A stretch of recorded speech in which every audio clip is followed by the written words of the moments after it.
Today we're going to be talking about specialized agencies versus, normal agencies, if you will. Big, small, doesn't matter what size.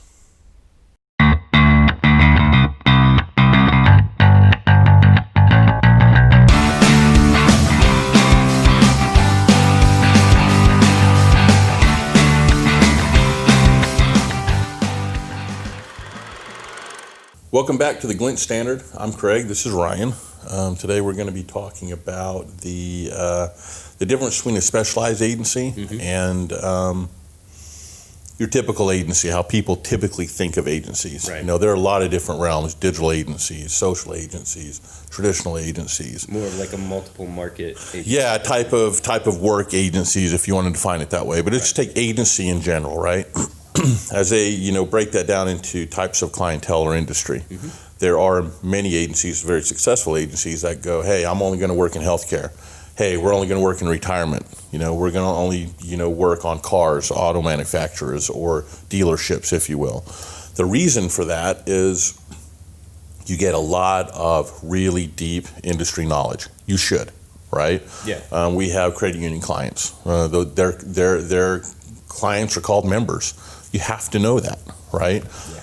If not, that could be a really big problem. So being specialized helps you with those nuances, if you will, right? The challenge that can come with that is oftentimes you can go into a very cookie cutter type program, right? I'm not saying this generally for, every specialized agency, but when things get hard, and they do, as an agency, and you've got to come up with ideas, that's what we get paid for, and it's really fun. It's really hard too, especially when you've done a lot. I think you get caught up in the if it ain't broke, don't fix it kind of thing.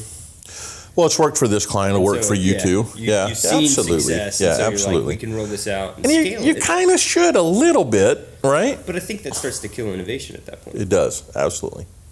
Yeah, it's whether that's the look of the creative, right, and the feel of the creative, or is it the strategy of how we roll it out? Are we doing digital campaigns? Are we doing billboards? What are we doing, right? And is that systematic across the board? And maybe it is. And if you have one client in one market, say the Dallas-Fort Worth market where we are, or you got one in New York and you've got one up in Colorado, for the most part, the approach to those markets might be the same, with a few nuances to it that have to adjust based on that locale, if you will. It's a great model. You can make great money at it. And once you've kind of formulated the plan and you can build success on it, you're not recreating the wheel every time. There is something to be said about as you begin to scale that, right, and start to look at massive amounts of markets all at the same time, you're able to make more decisive changes and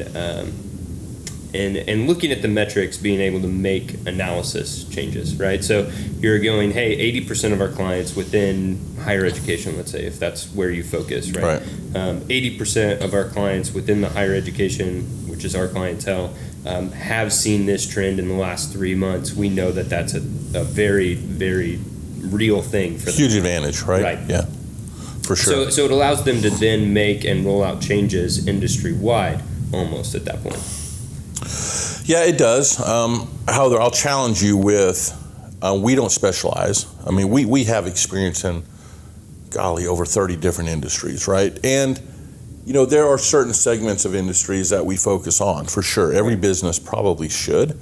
Otherwise, you are kind of recreating the wheel every single time, and it's hard to build a business that way. Absolutely.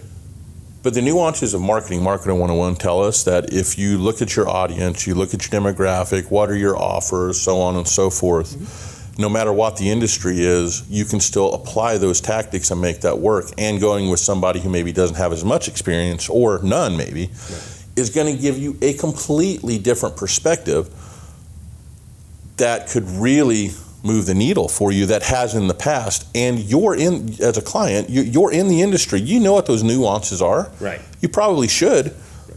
That's where collaboration comes in, and you work together to solve the problem. Right.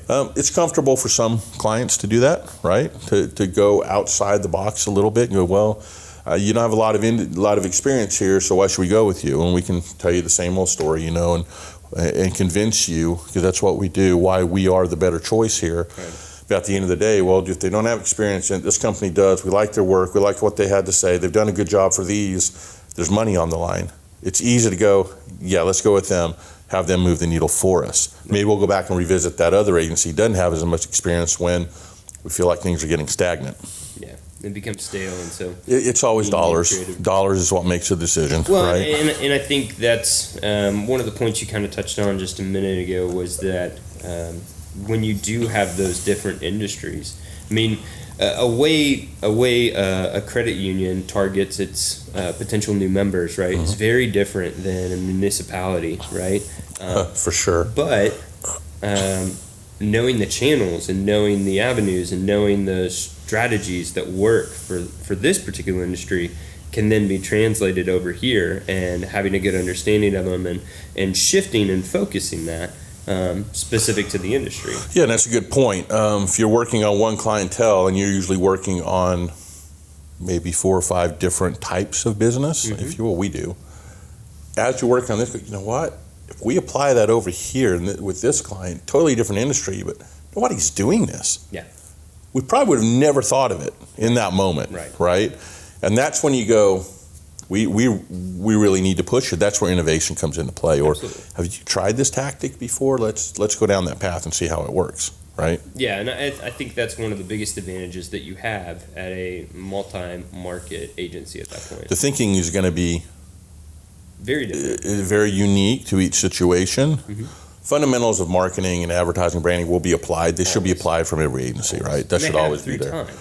So it's what happens after that, right? And do they only know digital? Do they only know traditional on top of it, right? If they only know this, it's maybe you are in the auto industry, but specifically now, I think Carvana is a really interesting thing to me. I've never bought anything. I don't know why that comes up, but I loved kind of the vending machine where you can go buy a car. I love the idea of that. Because it's so different. Very different. The way you approach that is going to be very different probably than what a typical industry focused on auto agency is going to think about it. See, they may not be the best choice there. Maybe they are, I don't know. But I think when things like that start to change, that's when really cool stuff happens. Oh, yeah. And industries start to change, and the ROI does typically show that.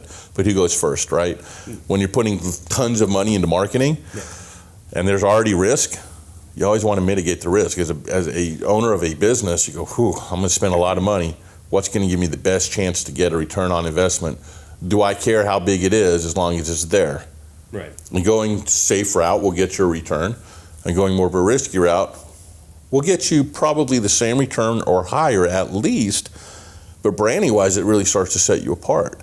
The odds of you not getting any return, probably not going to happen realistically. So you take a chance of really getting more than expected, and at a minimum, getting what you probably would have got anyway, right? Right. Yeah. I think there's definitely a lot of advantages and disadvantages that I see in both. Yeah, and they both work. They're both profitable. They're great models, right? So if you were, say you weren't in the agency side right now and you were more brand side, you were a director of marketing, would you, how would you go about seeking out and thinking through this versus that? Like, how would you tip the scale? Yeah, so here's typically how that falls. If I were in that role, here's the things you think about, right? I've got to appeal to leadership. They've tasked me to do things. There's a lot of political and internal struggle typically in corporate entities, if you will. That's part of the game. You have to manage that. You could do the best thing in the world and create returns better than have ever been done, and still not be accepted or approved because of whatever reason. That's just the way it works. So as a marketing director, you're not just trying to push the needle and do the best marketing in the world. You're managing finance, you're managing CEOs, top executives, employees. I mean, that's your day. You're kind of running a business, right? Right. And when things don't work, guess where they're coming? They're coming to you. Right, absolutely. So there's a lot more to it, and there is in any realm, right? If you're knowing what you want should help you determine what kind of agencies to go after. Because at the end of the day, honestly, if you're doing an RFP, don't waste an agency's time just so you have 10 people filling it out. If you know they're not going to be a good fit for you, just say it and be honest with it. Right. It's good for everybody, you know? So As a marketing director, how do you decide? It depends how much freedom you have, autonomy you have, what your goals are, and if you were hired to achieve, you should have the freedom to do whatever you want. That's rare to find anymore. There's a lot of people have a lot of opinion about things, right? Gotcha. So. Well, appreciate your time. Yeah, absolutely. There's a lot to this industry. That's just one thing. If you have any additional questions, feel free to email us. Drop us a line. If you're watching this on YouTube, put a comment down there for us. We'll return those comments as well. And if there's something you want to know about, just get a few different opinions on it. Just reach out to us. Let us know.